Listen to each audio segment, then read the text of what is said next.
Hello and welcome to Real Recollections, That's not how I remember it. the podcast where we revisit our childhood entertainment and see if it holds up against our jaded adult lives. This week we're doing Jungle Book.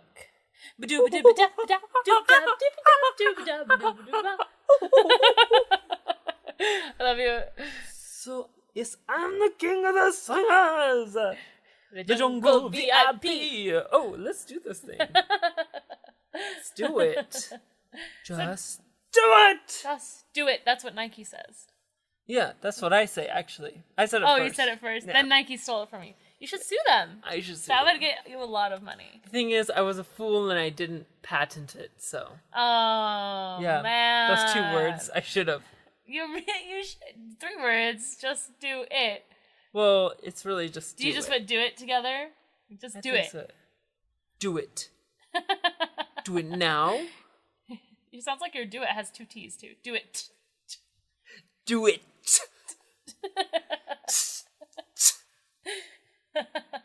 Because I mean it. Really? Amazing. Yeah. So I'm fine. sorry for your mistake. Hopefully. What mistake? You didn't patent patent Oh, yeah, it. that's right. I forgot. Yeah, you forgot already. No wonder you never patented it. I was lying. We really need to work on it. What? I was lying. I don't really My eyes do I did, the the big- cartoon eye thing where they they come out of my and head. go back in. Whoa. Yeah, I was lying about that. Oh, wow. You got me. I'm not going to tell you the other things I've lied about already in this podcast. I'm just Oh. kidding. I'm just kidding. My name is not Jonah. I'm not your brother. I'm not. Whoa! It's real revelations here on Real Recollections. Real revelations. Do you remember and when? real Okay, recollections. Like, I don't know where this came from, but when we lived in Sandy, there was this thing where someone told me that I hadn't belonged to the family, but my whole life that I had been dropped out in a FedEx box. what? Yeah, and that I wasn't a real part of the family, but I don't remember That's which terrible. sibling or which whatever. I just remember that was the story. I had been dropped off by a FedEx box, and we were trying it out, and whoever didn't work out. That's terrible. If I didn't work out, I was gonna get sent back. That's worse than what we did to Anne. Where we're aliens. We haven't wanted to tell you because we wanted you to feel like you fit in We with these fit in with the Earth humans, worlders. blah, blah, blah. But we're actually aliens. Yeah. We're aliens. So we thought we should start teaching you our human tongue, and then we would start just babbling. Yeah. Our whole family, And then mind this you. is not just the kids. This is our parents as well. The thing was, it really upset Anne. Yeah, Anne would That's cry, what made it so and funny. it was a whole lot of fun. You don't know this about this, but we're horrible people. That's the other thing we've been lying to you That's about. the other thing we've been lying to you about. We're not good people. Oh my gosh. This is the first time we've ever brought you this podcast in the dark. In the dark. That's why all the truths are coming You out. will like us in the dark.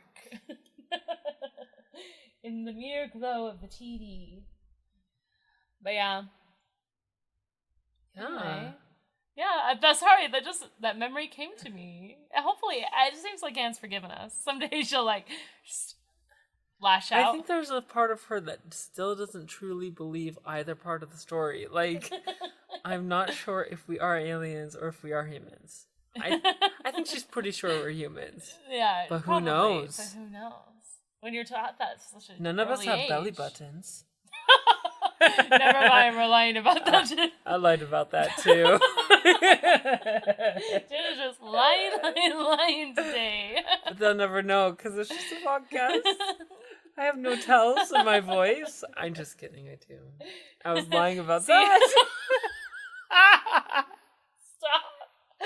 Oh my gosh. So Jonah, we're here to talk about Jungle Book. Yeah. Speaking of lions, I'm just kidding. Jungle's not Oh, lions, I was going to right? make a worse joke. No, really? What's yours? Wait, Mine I wanna hear was, speaking about lying, let's talk about who is lying in the jungle with the wolves. Anyways, it was way worse. It's the lion in the room. Just kidding. There are no lions in his jungle. No. There are only tigers. Tigers. Tigers and panthers or jaguars? Panthers. I think it's a panther. Anyway.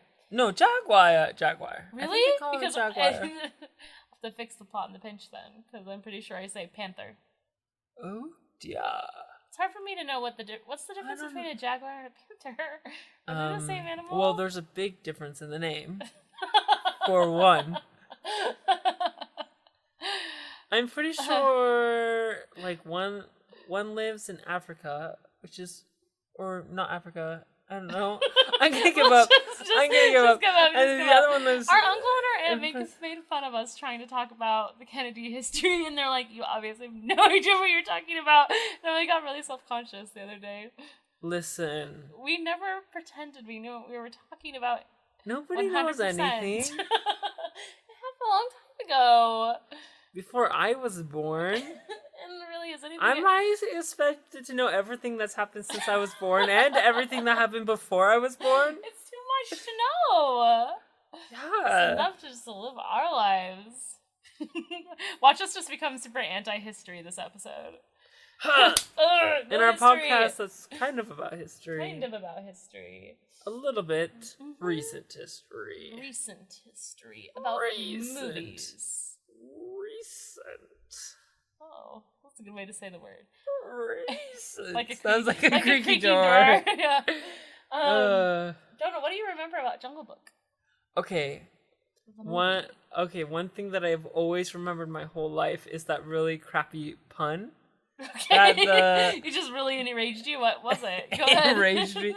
No, but like I think of this pun every day, actually, in my life. Jungle Book has a daily impact on your life. Well, here's the thing. It's so accessible. Like, you can use it in almost every situation. Okay. But it's not funny. It wasn't funny in the movie, and it's certainly not funny outside of context. Okay, but go ahead. Shere Khan is like mumbling about something, and then the vultures are like, I can't even remember the setup of the joke, but it's like, can he do it? And they're like, Shere Khan. No, stop. Do you remember that joke? No. You don't? But apparently it really ruffled your feathers. I think I have thought about that joke almost every day of my life. Because whenever I was like, hey, can you do that for me? I think, Shere Khan. But I don't laugh. I just know it's a joke. You just know it's a joke that's not funny, that you could say, but you won't say because it won't be funny. Exactly. Wow. Yeah, I get that. Have you ever told the story on this podcast about the time when I had plotted this really hilarious joke that ended up not being funny at all in 6th grade? I think you did it, but you did it... Tell it, because I think it was the time we didn't record. Or something messed up. Or we had to re-record or something like that. Yeah, so tell it. So this one time in 6th grade, well, you know how there's always a class clown. Well, I always wanted to be the class clown, but I never was, because I'm not funny. Oh, I don't I'm know. sorry. Let's cry for 12-year-old Jonah just for a moment. Okay, stop, because this story is funny. Anyways, so there was this kid who was the class clown, and he's short, just like all class clowns are. And wow, just kidding. Half of the audience is offended. Half of them. Sorry. I thought like 3 jokes, and then I decided not to say any of them. I knew that's exactly what was going on, so I was laughing too, because I was like, I can see the wheels moving, and him going, no, I can't say that. Anyways, here's the thing about this class clown. I didn't think he was funny at all. Okay. And so... Like many elementary school class clowns. Right. It was just all potty humor, which, I mean, I can get into, but, you know, only the highbrow elements of it. So, anyways, I had made this plan, like, the next time he would make a joke, I had planned up this phrase that I would say afterwards, and it would be hilarious. Okay. And then everybody would realize that he wasn't the class clown. Really, I was the class clown all along. And so, anyways, I had been preparing this for, I'm not kidding, months. I've been waiting for the exact right moment. To dethrone him. As class clown. Yes, but I needed the right timing, so it couldn't just be like any other time. So one time we're lining up for lunch, and he was the one, I think he was somewhere close to me in line. So he had a name, I can't remember his name. Or like... I can't remember his name. He's not important. This is about me. This is about me. Let's call him Jimmy.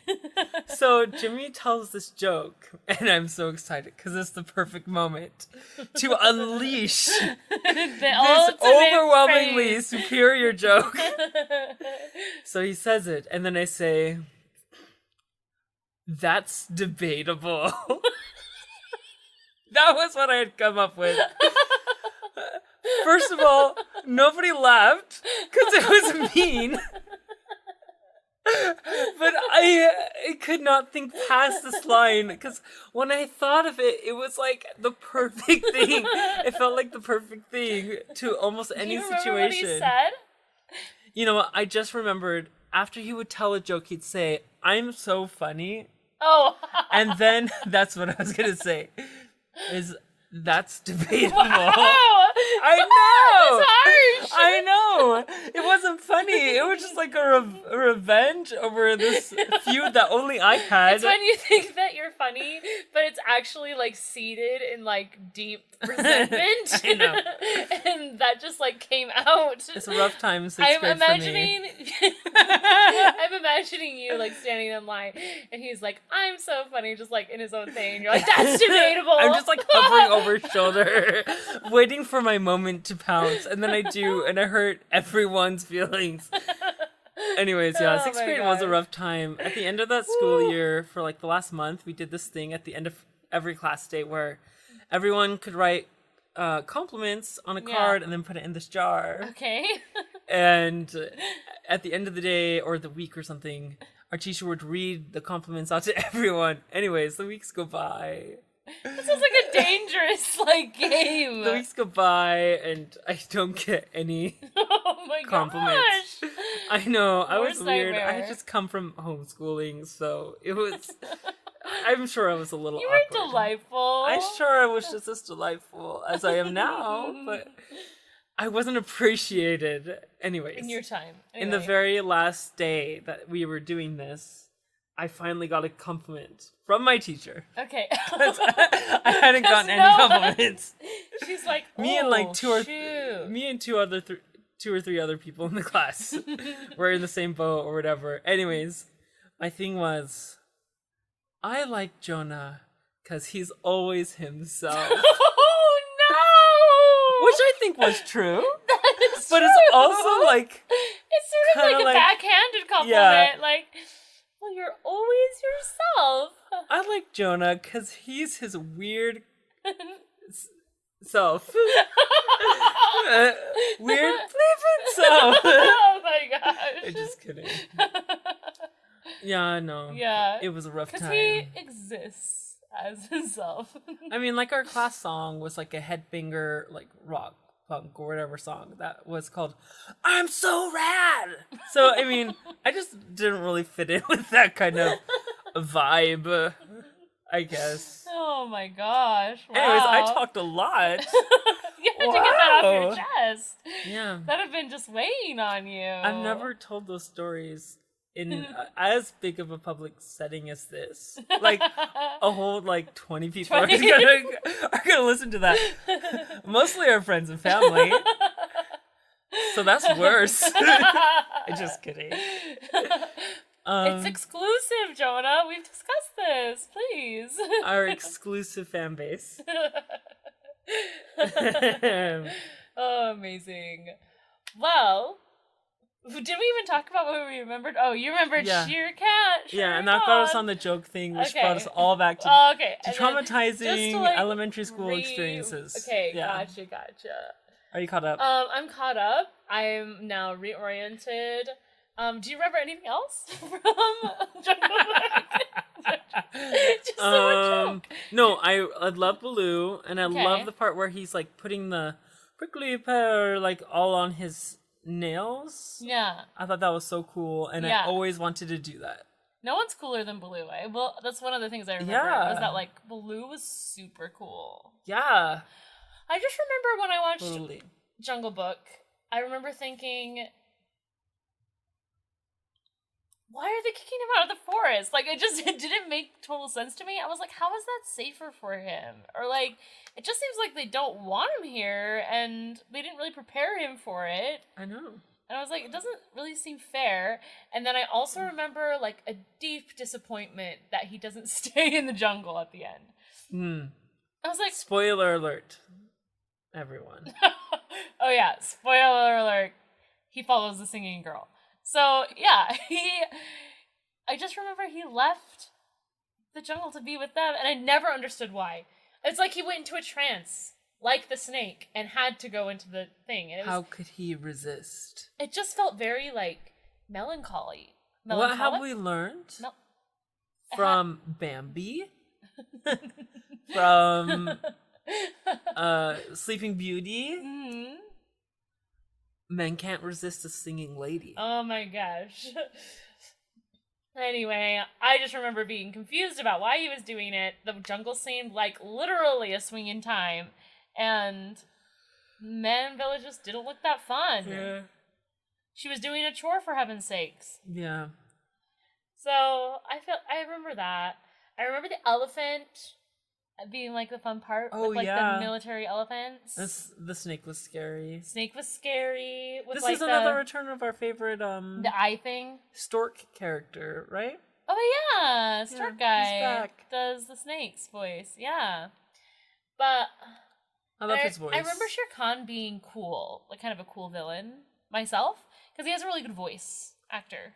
Yeah, I can't remember. I don't know who it is, but I just remember as a kid, like, finding him as a villain. He was very clever and understated, and I always liked those villains. Those are my jam. Yeah.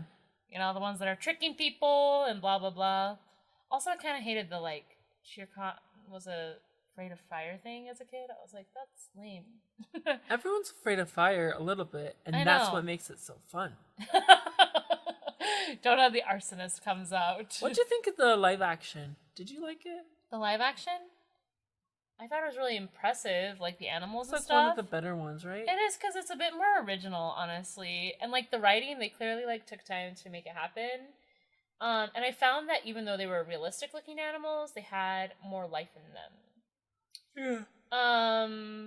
But like the giant orangutan definitely leaves an impression, and like the way he like kind of creepily speaks things, the originally fun and jazzy is a choice, you know? It's a choice, and it's kind of effective. I'm like, that's a creepy orangutan. I think I always miss the music a little bit, but I get why, because I feel like when you get the really realistic animals, it looks weird when they sing. Just look at the live action Lion King. You're like, what are you doing? What did we learn from this? It says, first of all, it's not live action. It's the second animated Lion King. Yep. But that's a good point. And it didn't even have an original story. It was almost shot for shot. But they took out "Be Prepared" for some reason. Be prepared. It's horrible.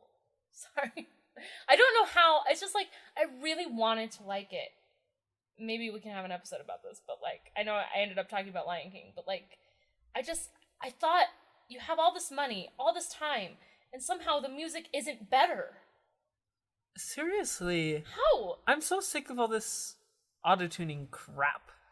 Yeah. It takes all the life out of the performance. I mean, I'm not like, you can't ever use auto-tuning. Obviously you're gonna auto-tune, but you don't want to auto-tune the character out of it. Exactly. Yeah.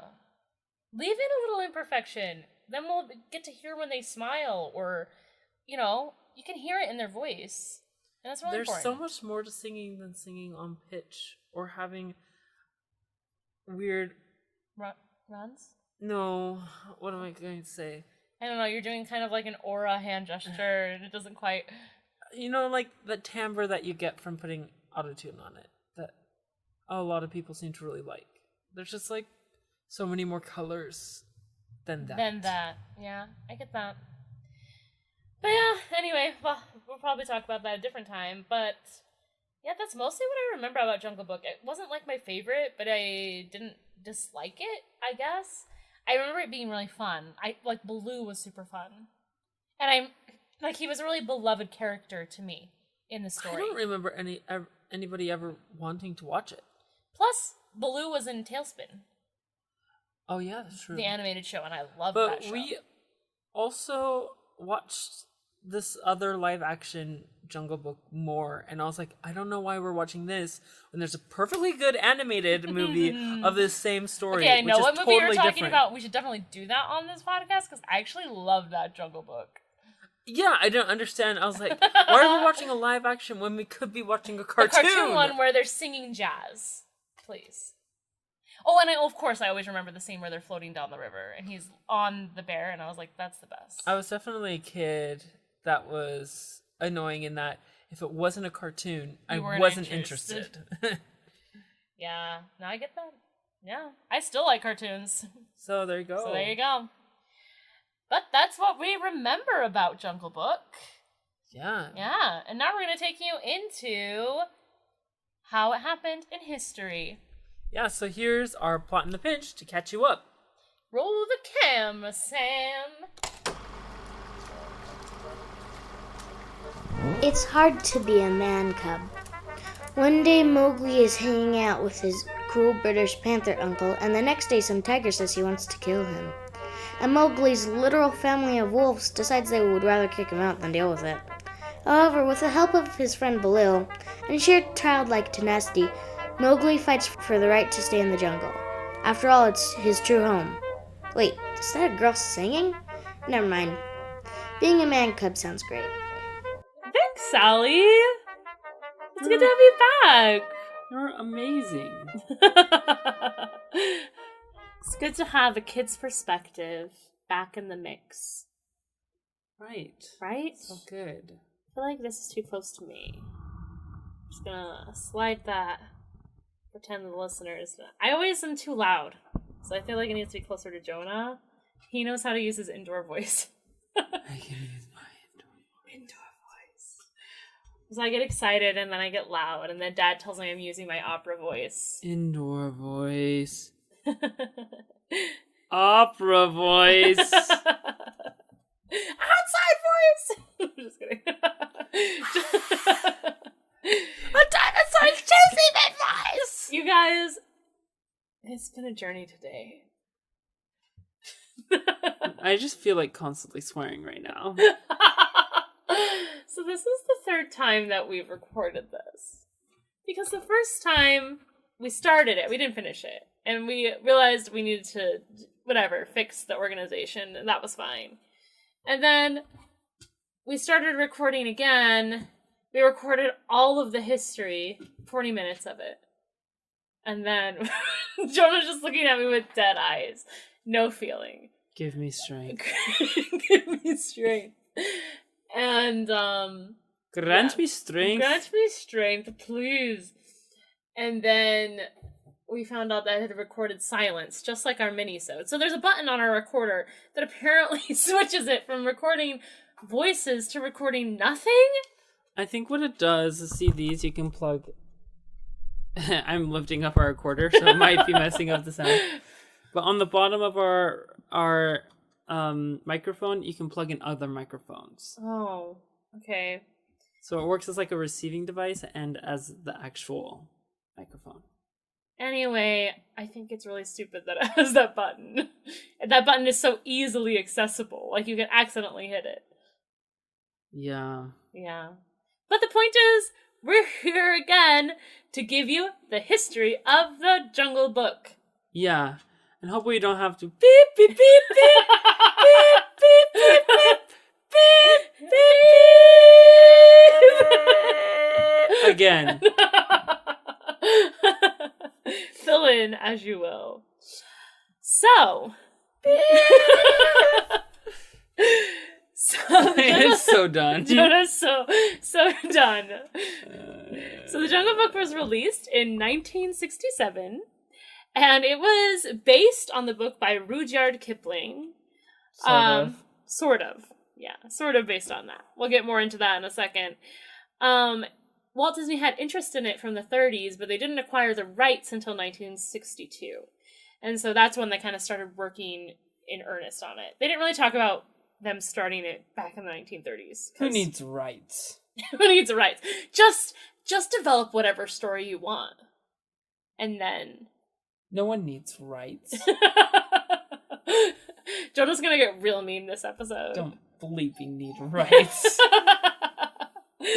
So, when it was developed...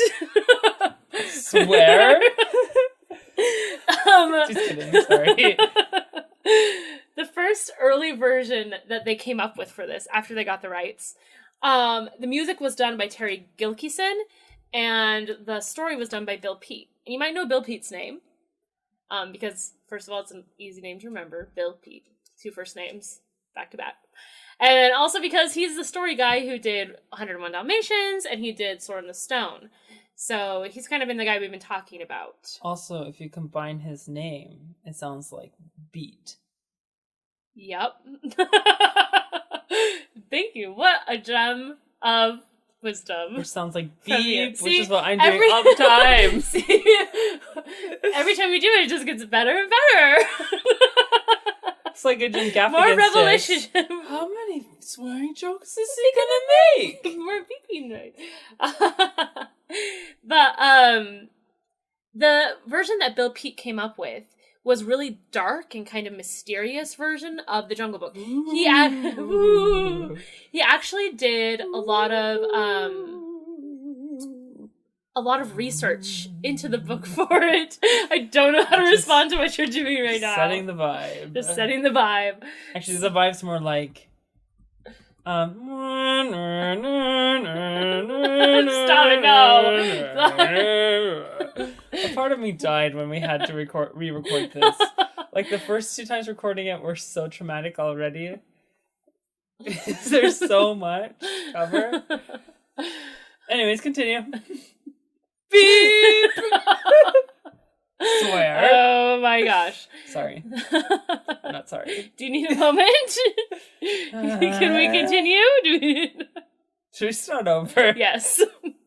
Since you just likened our problems to a song about the Holocaust, I think we should start over. You know what I feel like? I feel like the Schindler's List. I was just trying to think of the saddest thing I possibly could. And I was like, maybe we shouldn't equate our recording flows to the Holocaust. Just a thought. I can't be politically correct right now. Okay. Oh, no, wait, we're going to keep Sally anyway, right? Oh, no, we can't because it didn't record. Freaking heck. Because there was some joke we made. And you were like, oh, I liked that. But I can't remember now what it was. It was about taxes. It was about taxes. Hi, everybody. We're back after Sally's wonderful rendition of The Plot in a Pinch.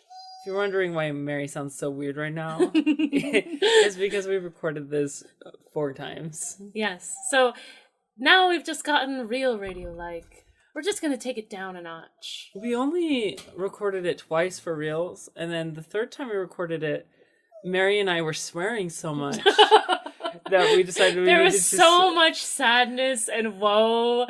Jonah started singing a mournful song. We weren't swearing, but no. I was pretending like I was swearing by saying swear and beeping a lot.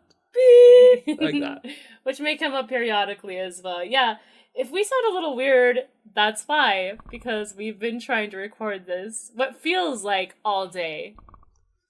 So let's get on our radio voices. Let's get on our radio voices and settle in for the history of the Jungle Book. Jonah, did you know that the jungle... Relax, and have a great time. Just have a great time. So, Jonah, did you know that the Jungle Book came out in... Oh, wait, it was released in 1967. I did know that, Mary. It's know written that? right there. It's written right here in front of us. Yeah, well, the interesting part is that it was based on a book. Did you know that? I did by know that, Rudyard Kipling. I knew that, yeah. Thank you. You've heard this before? Yeah, I heard that. Oh, interesting. 3 times. So it 4 came times out... now. so Walt was interested in it since the 1930s. It's true. Mm-hmm. And but he but he didn't get the rights for it until 1962, and that's when they started kind of really developing it in earnest. So their first attempt, and that should give you a clue into what's happening, was done by Terry Gilkyson. Did the music. I think that it just didn't succeed because his name's so hard to say. It's unfortunate when your last name sounds like a sneeze. Gilkyson. A really uncomfortable sneeze. With a little bit of a choke in it halfway through. And Bill Peet, though, he did the story for the earlier version. And you've heard his name before because he did 101 Dalmatians, he did Sword in the Stone, and he was kind of the guy, when they just kept narrowing down the animation group, he got the job of what used to be done by 40 people. So he was in charge of doing the story. He was in charge of doing getting the voice actors and getting the voices recorded. And that's a lot of work for one person. But he took it really seriously. So when he got the Jungle Book assignment, he got the book. He did exactly what I would do. He got the book. He read it over and over again, underlining things, putting in post-it notes, all of that kind of stuff, and started distilling the story into this very mysterious, dark version of it for the animation department. And after putting in all of this work, just like trying to record something, no, just kidding. I'm beginning to feel more and more for Bill Peet the more times we record. But Walt came and he basically saw the drawing, saw everything, and he didn't like it. And he basically said they had a lot of disagreements about the story, and ultimately they just couldn't agree, and Bill Peet left. Hasta la vista, baby! Yeah, and so it's kind of sad because he did a lot of really good work for them, but I imagine it was just too frustrating to have done all that work and then have it, Walt Disney, who hasn't been involved, really, in the last two films, come and tell you how to do your job. Who do you think you are? Oh, my boss. That's right. That's the guy who founded the whole department and That's everything. Right. That's right. Oh, shoot. Well, shoot. Yeah. Yep. Yeah, some of the animators liked it quite a lot, but Walt was like, no, I don't want anybody to actually read the book. So he got I wish you would have told us that earlier. He's like, all you need to know is that this story is about a boy who was raised by wolves and now needs to go back and live with the humans. So the Spark Notes of the Spark Notes. Yeah, and he wanted everyone to go back to all the characters and really flush them out and make sure that they were exactly what they wanted. Mm-hmm. Basically, they just wanted the story, them to focus on the characters, not the story at all. Yeah. Yeah, and so this kind of developed into this being really about the voice actors for this film. So Phil Harris was the guy who they got to do Baloo eventually, and that was actually Walt Disney's idea. Walt Disney, they were in a story meeting, and they're like, we're trying to figure out Baloo's character, blah, blah, blah, and figure out what to do with him. And Walt was like, why don't you have Phil Harris come and read for him? And everyone was like, that's a super weird idea. Like, he doesn't do voice acting. You guys are probably thinking that too. Like, oh my gosh, that's Phil such Harris. a weird choice. Why would they have Phil Harris come and read for him? That's a stupid idea. But apparently he was more like a nightclub guy type of voice. Swear. But he was more of a nightclub guy, and so they just didn't think that he would want to do it. But they were like, you know what, Walt said it. He seems to have made some good decisions in his life. I guess we'll give him this one. So they brought They brought Phil Harris in. No, they kicked Bill Peet out, Mary. They kicked him out. Stupid. So Phil Harris came in, and he was actually uncomfortable with it too. He's like, you guys know that I don't do voice work, right? And they were like, yeah, but we want you to come in and read it. He started reading it, but it wasn't really working. Nothing was flowing. And he was like, guys, really, I'm not even good at he literally said, he's like, I'm not good at reading stories to my kids at night, like bedtime stories. Like, I don't do voices. And he was like, maybe if I try it my own way. And they were like, okay, go for it. So then he started basically doing Baloo like we know him now. You know, where he was like, kid, if you're not careful, you're going to get your roof knocked in, and, you know, that kind of thing. And just kind of playful and the Baloo that we all know and love. And so he started talking like that, and the animators got really excited. I don't think he said you're going to get your roof knocked in, though. Because... Well, probably not. He was raised by wolves. Didn't have a roof. Well, the roof is his head. Anyway, I can't remember what he said. Said it was your some teeth knocked in. that might have been what he said. That's what he said. I just want to make sure all these really important details are right. So. Are right. We might as well do it right. I mean, it is our fourth time, so if we can't get it right this time, then what's the point? Let's give up. Give up. So, we laughed in pain. I laughed from crying. So, but ultimately, this really inspired them to make the character a bigger part. They actually really liked how Phil Harris did it. They thought, suddenly they had an idea of who this character was.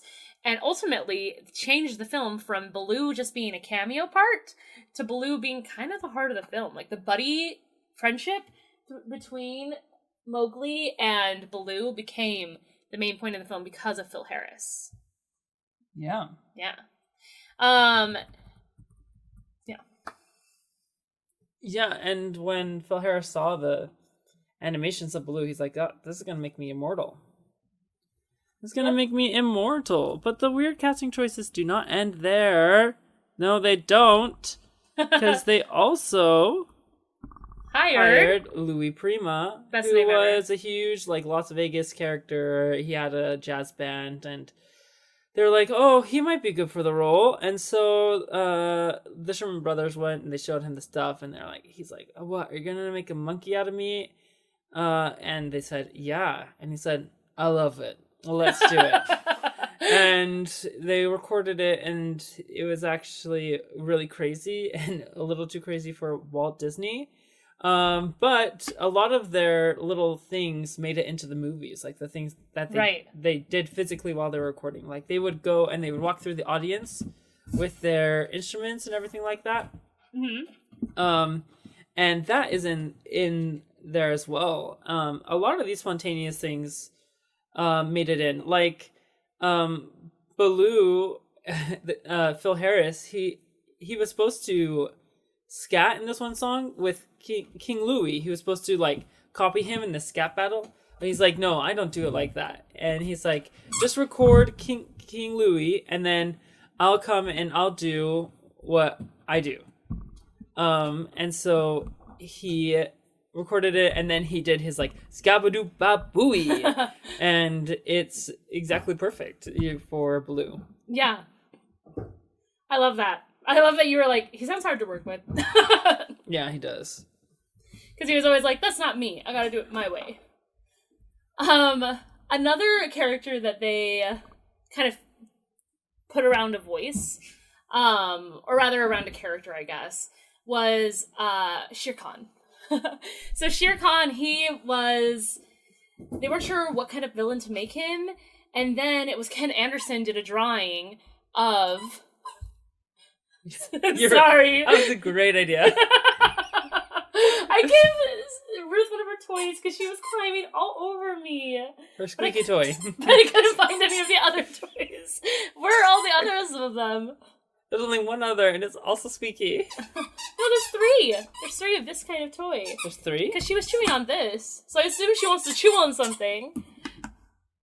So I was trying to find one of the other. This is the new one. There's one in the bag. Okay. Give me this. The other one has a broken speaker. Give me a moment. What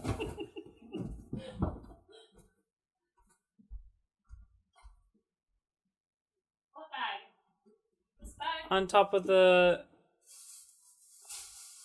microwave.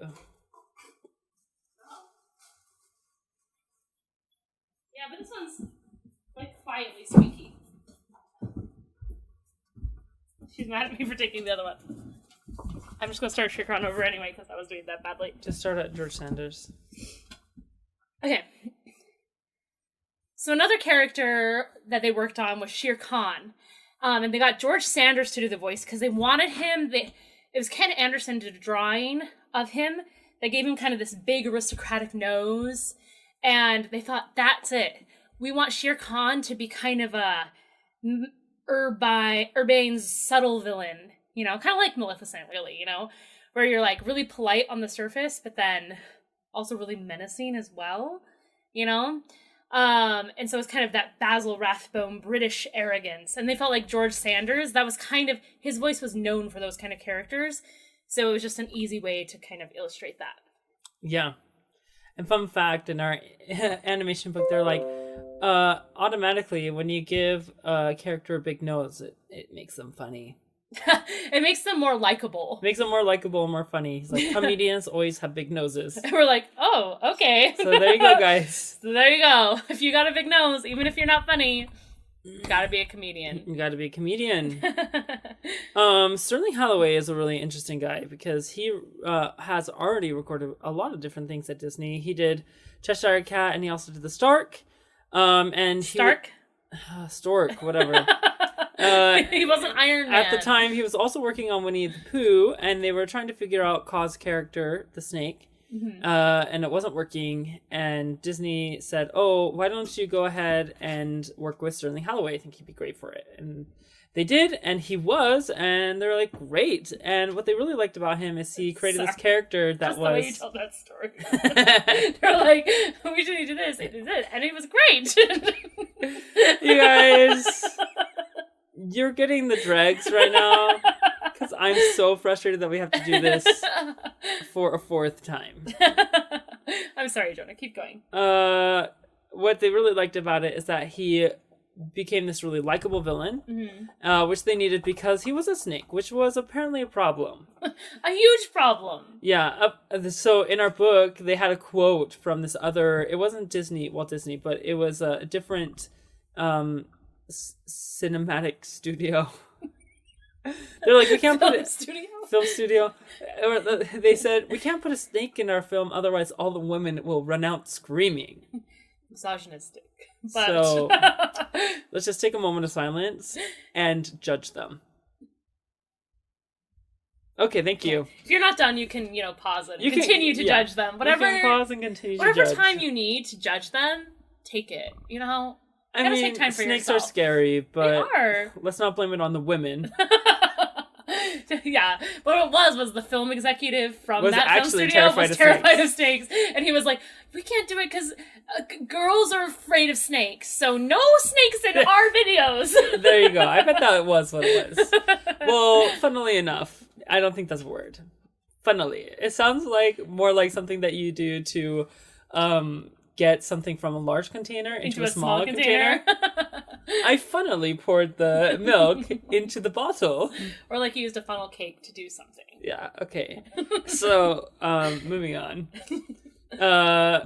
Coincidentally, there was a lady at the Walt Disney Studio who was terrified of snakes. To like a crazy degree. Yeah, irrationally scared. And she was in charge of giving everyone their paychecks.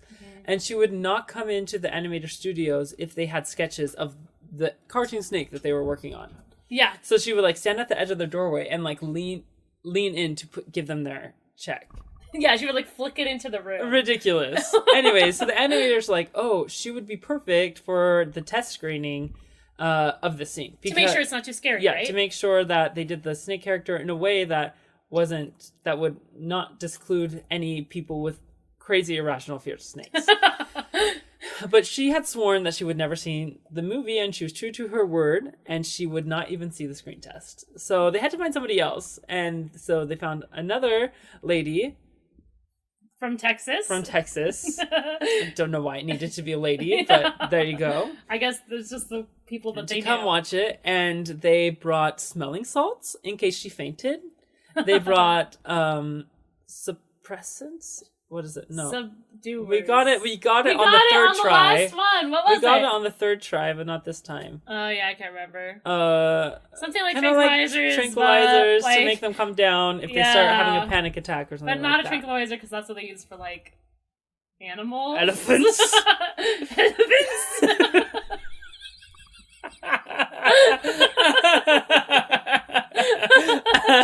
Elephants. Oh my gosh. And they didn't stop there. They also had people waiting outside the door in case she ran out to like help her down the stairs and make sure that she didn't hurt herself. Yeah, she just like clean took off and like didn't stop, opened the doors and ran to the stairs. They didn't want her to fall either, so they had someone there to like catch her, help her like decide to go slowly down the stairs rather than throw herself down the stairs. To their surprise, she did none of these things. It's shocker. She actually really enjoyed the scene and was laughing all throughout, and she said, "That's not a snake, that's adorable." What I'm hearing is that she was a normal woman with a perfectly rational fear of snakes. Yes. Oh my gosh. Sounds like the other lady wanted attention.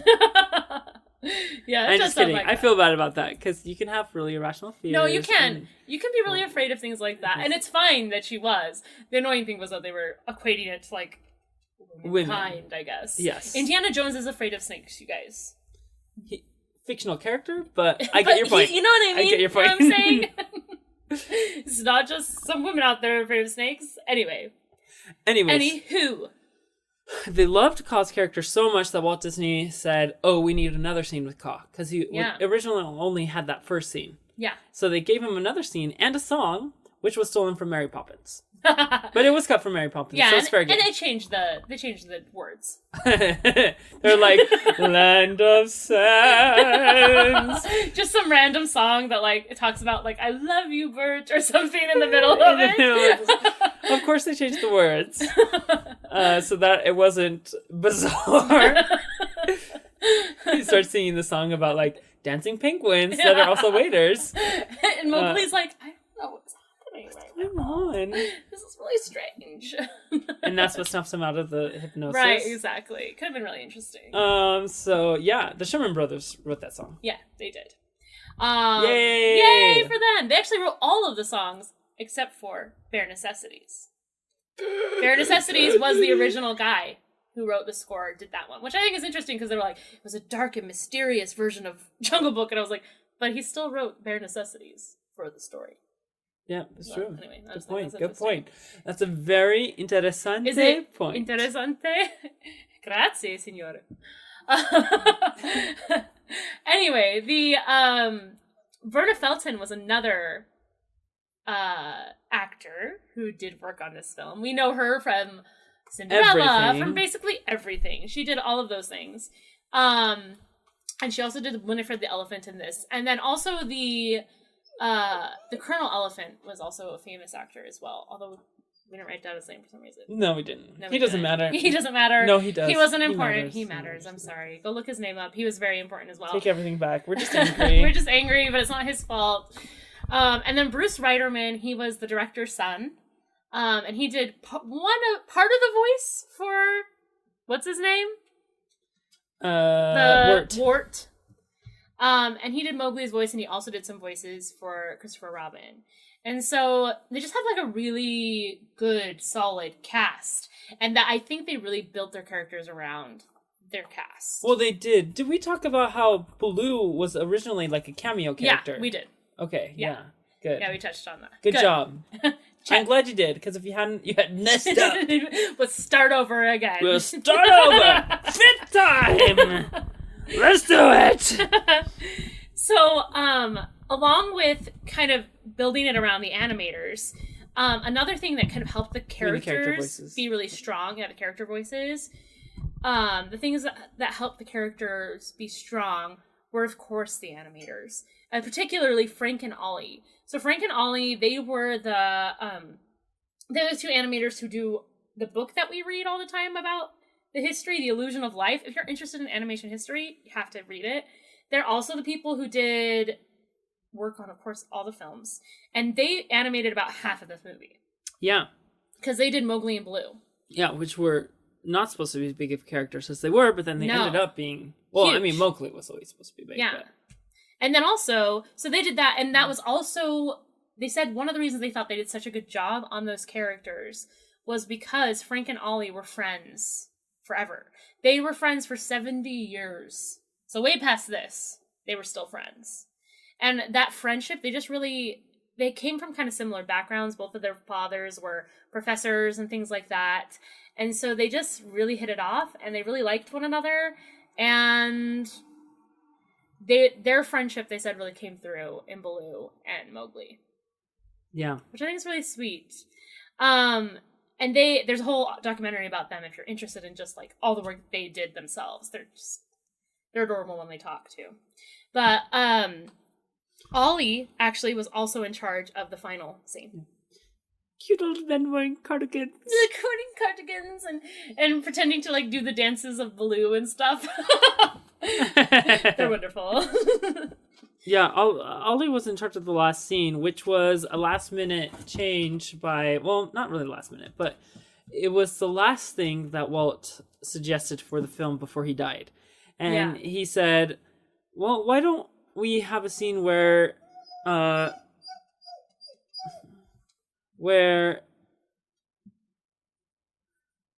Mowgli hears a girl singing in the village, and then he decides on his own to go and stay in the village. Because they didn't have an end to the movie yet. Yeah, right? They didn't have an end, like a for sure end. And actually, the animators really didn't like it. But then Walt died, and they all felt like they had to do it. I'm just kidding. They didn't say that at all. No, they never said that. I can't help but feel like that was a part of it. What they actually said was they didn't like it. And then the more and more they worked on it, the more they realized just how genius the idea was. And the scene ended up being really good. So that may actually be the case. Yeah, they talked about how Ollie Johnson was just really subtle with how he did that scene, so it worked. Yeah. So it worked, but I still think it's kind of funny. Yeah, but like Jonah said, it was his final suggestion. So Walt actually he died recently after this. Yeah. He visited the studio one more time, and he made sure to kind of go in and talk to everyone. Probably because he just wondered if he would make it, but nobody really knew he was sick from the way they talked about it. They knew he was sick, but they didn't know he was close to dying. But when he left that day from the studio, they said that he made sure to come and he said goodbye to everyone before he left. Which he would never say. No, he would always be like, see you later, or whatever. He never said goodbye, but they said that he made a special effort to do that. And so, yeah, I thought that was really interesting. And I also thought it was special that he did that because it took a lot of energy out of him because he had to have someone drive him home. He was so tired after. And then Walt Disney died. So this is the last one with him, you guys. His last film. I think he actually did quite some work on Aristocats, too. I could be mistaken. I think he worked on it, but he didn't. They said that this was the last one that he worked on. Was it? I don't know. I guess we'll see when we start doing research for the others. They also say every time that this is the one that was going to end the animation they said department. For this one, too, they're like, if this one didn't work, then it was going to be the end of the animation department. They were always on a shoestring in the animation department. So it's a good thing that it did do really well. Mm-hmm. And Europe especially loved it. And it did so well that they decided to start putting money in the animation department again. Yeah. Yay, little jazz hands. Okay, don't get too excited because we're moving on. No, we are excited about it because then they started hiring more people and training a new generation of animators who would eventually go on and do the Renaissance, which would be amazing. And a lot of things from Jungle Book specifically influenced things from the Renaissance. Yeah. So, for example, the little girl at the end, her simplicity and elegance, they said they pulled all of those pictures, and that was an influence for The Little Mermaid. An for inspiration. Ariel. An inspiration, yeah. Same thing with Shere Khan they pulled his stuff to look at, to then look at Scar, to look at the way he was a heavy, weighty cat, just like a lion would be. And then Mowgli, the guy who did Aladdin, looked at Mowgli to look at how to make the character move. And same with Mowgli and Lilo from Lilo and Stitch. So Jungle Book really had a lasting effect on other films that we know and love as well. Yeah, I think in many of the animators' minds, this is possibly their favorite film, maybe their second favorite film just after the way they Pinocchio. Talked about it, yeah. One of the things that I really liked... Ruth! You're okay! One of the things that the animators said was that the act of animating is not spontaneous at all. It takes lots of work, lots of hours of planning. But they said somehow the work they did on Jungle Book made it feel spontaneous. So I really liked that. And that's how the Jungle Book was made in history. And this... Please say that it recorded. Yes, it did. And this is how we remember how we liked it this time. Now that we've recorded it 4 times, we really are jaded adults. So we're ready to talk about what we thought of Jungle Book. Jonah, what do you think? Unfortunately, I really liked it. So I can't complain about it. We just angrily shout at each other about it. It was so good. I liked it. I liked it so much. It was amazing. I really wish I could talk about how terrible it was right now because I'm still frustrated and Ruth is being annoying. Literally, she's been so good today. And the last week, really. Yeah. Quiet, just so loving, wanting to be by us. So adorable. And then, I kid you not, so we've had little breaks in between the 4 times we've recorded this. In between, she's still the same sweet puppy.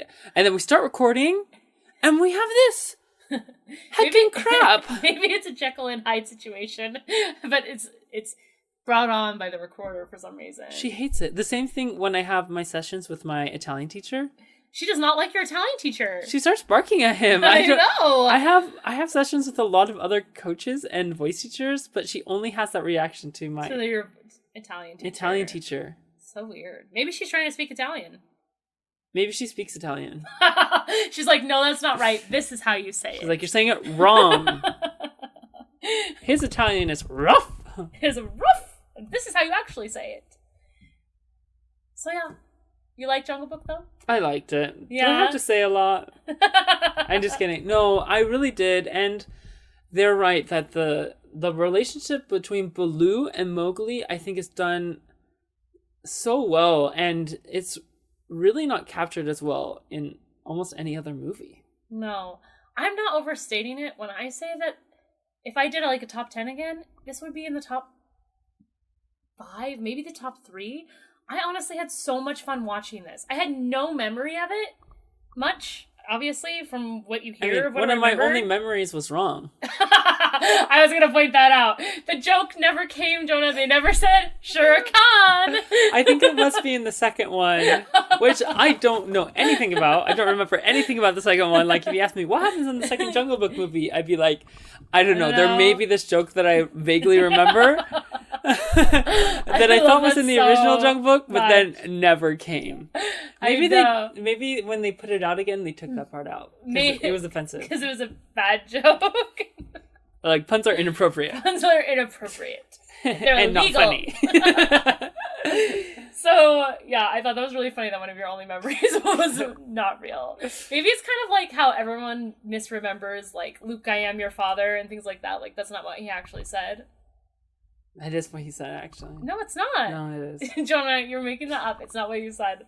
He doesn't say that. He says something else. Mary, next thing you're going to say is, they didn't say the Shere Khan joke in Jungle Book. Which they didn't. Yeah, they did. Jonah, no. No, they didn't. I'm lying. I think the lying thing, that was a joke that we were making earlier in the episode, right? I don't know. It's been so long since we recorded that. It's been so long since that now. I was so young and naive back then. It was before I watched the movie, recorded 4 times. I used to be so many Diet Cokes so ago. genteel. And now look at me. Wrapped in a blanket. A swearing mess. Aren't we all? But, yeah, I really liked it. I have to say, I think the characters are some of the best they've ever done. Characters! Don't you think? No, I agree. Every single character is so distinct. Even Mowgli, because usually, the main character, for some reason, in the Disney film, actually doesn't have that much character. Yeah. But I thought Mowgli had a lot of character. Yeah. Did you notice that his scream when he falls is the same as when War falls? Whoa! Whoa! I'm going to start adopting that whenever I fall. Whoa! Whoa! Whoa! Whoa! It works in cartoons for some reason, but it doesn't work in real life. Yeah. Ruth was just rehearsing it as well. Yeah. But she's not falling, so she has no excuse. She has no excuse. Oh my goodness. Come here. Oh yes. Hey, sit down. Look, you're raccoon. Raccoon. Look at it. Okay. That's not gonna help. It might. You didn't even get it. We're not recording this again, guys, so sorry. Sorry. You guys love this. But I just loved all the characters. I thought Shere Khan was really fun. Ka's honestly one of my favorite parts of the film. I love that voice actor. His voice. I can't believe so that he's unique. Winnie the Pooh, and then he's Ka. And they're very distinct. And I loved when he said in the documentary, he's like, well, I just approached Ka, and the thing I thought would be funny is if a snake had a backache. Because it would be so long. And that was like what he based his whole character on, was this kind of long backache. We didn't talk about it when we were doing the history and stuff, but he actually came up with a lot of the lines too. Yeah. Brought a little bit more flavor into them. A little bit a lot more of uniqueness. S's and things. Yeah, I love him in the film. It's great. And Baloo. It was his maybe death at the end, the Disney death. Honestly, even though I knew it wasn't real, I was like, Baloo is so wonderful. Maybe if there was more blood. Joe was like, I felt nothing. Maybe it's because I've been watching too much anime, but I'm like, I don't believe he's dead. There's no blood. Well, obviously I didn't believe he's dead. It's Disney, and also I know what happens. But I just thought that... I actually did not remember him getting beat up at all. I didn't either. But I thought it was really sweet, the way that he kind of jumped in. And honestly, I think one of the most masterful scenes is when he's trying to tell Mowgli that he needs to go back to the man village. Yeah, they actually talked about that a lot in the book. I didn't share it with you, though. Oh, okay. Didn't think it was important. I decided I didn't want to tell you. Yeah, let's not talk about it now. What else are you not telling me, Jonah?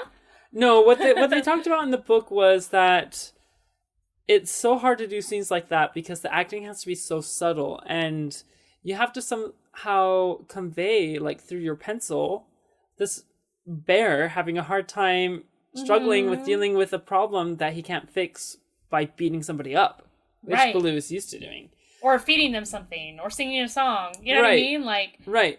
And so they said he could do all these vague gestures, like scratch his belly, scratch his chest, pull on his ears, look around to him for like help. And he's like, these are all things that are like within Baloo's character.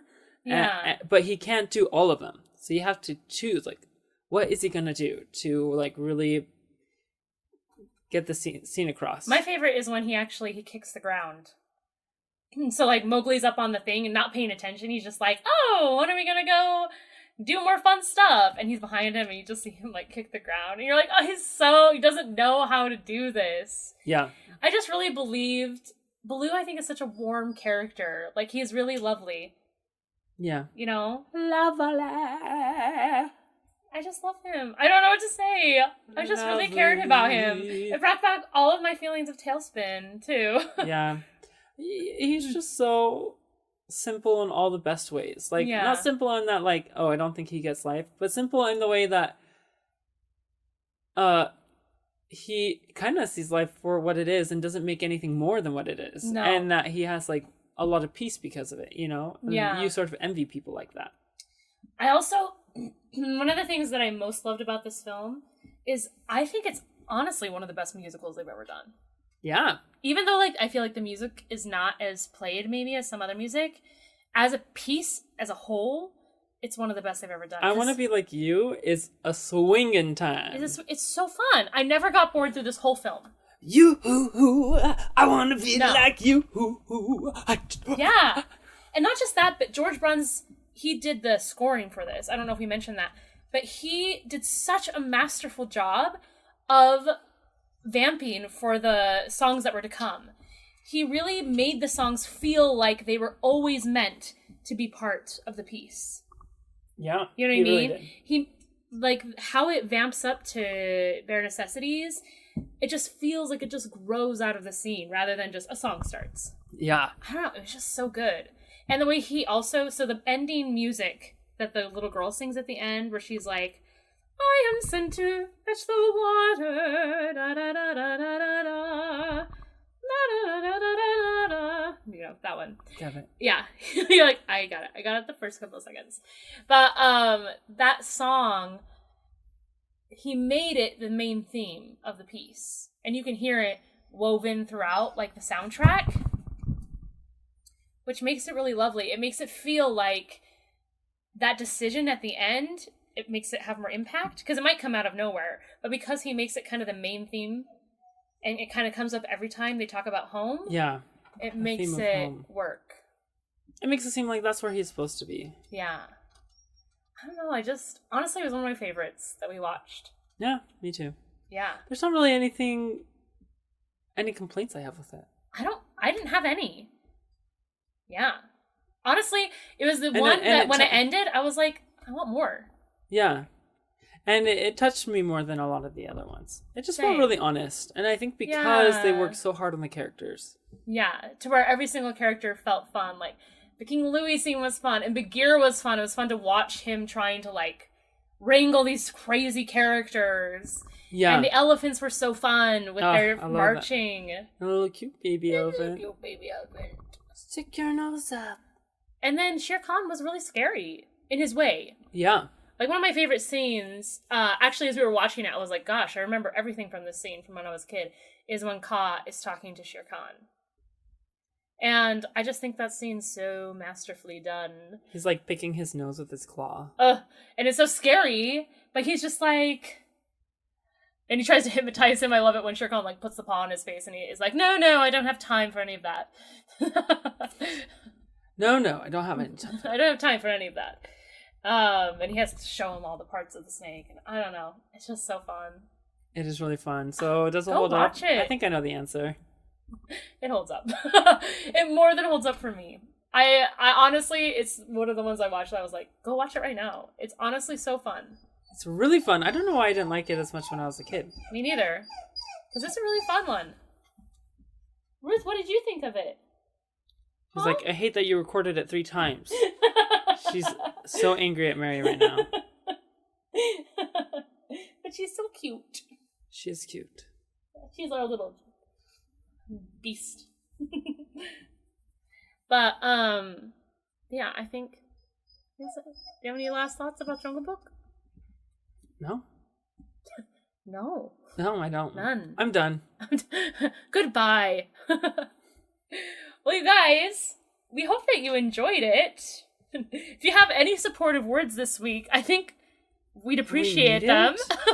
Okay, because this isn't the only thing that didn't record. We also actually did a mini-sode. It's been a hard week for podcasts. It also didn't record. Yes, we did a whole mini-sode about Cinderella 2. It wouldn't be that big of a deal, but that episode, if I do say so myself, was hilarious. We laughed so hard during that episode. Yeah, we didn't have the heart to re-record that one. It's never going to be the same. No. But we'll probably record that again, but Maybe. We just needed a little more time. Maybe we should do Jungle Book too, I don't know. Something like that. But, yeah. Thank you so much for listening, you guys. We really appreciate it. I know we're a griping mess this week, but... Barely holding it together But we love you guys, and we hope that you're having a good week with all this crazy stuff going on with COVID and the world. We hope that you can go find some joy. Go watch Jungle Book. Listen to the music. Hug somebody you love. Something like that, right? Eat a cookie. Or multiple cookies. Multiple cookies. Whatever, you need. And then like and subscribe to us. And leave us comments. While you're eating your cookies and your milk, log on to your computer. Like and subscribe. That's all we have to say. That's all we have to say.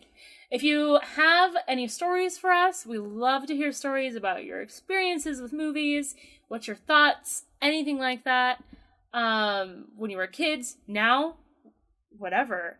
Anything Disney related, send your emails to realrecollectionspodcast@gmail.com, and that's real spelled REEL. And then everything else spelled normally. We will be awaiting your emails. Have a wonderful week, you guys. We love you. Bye.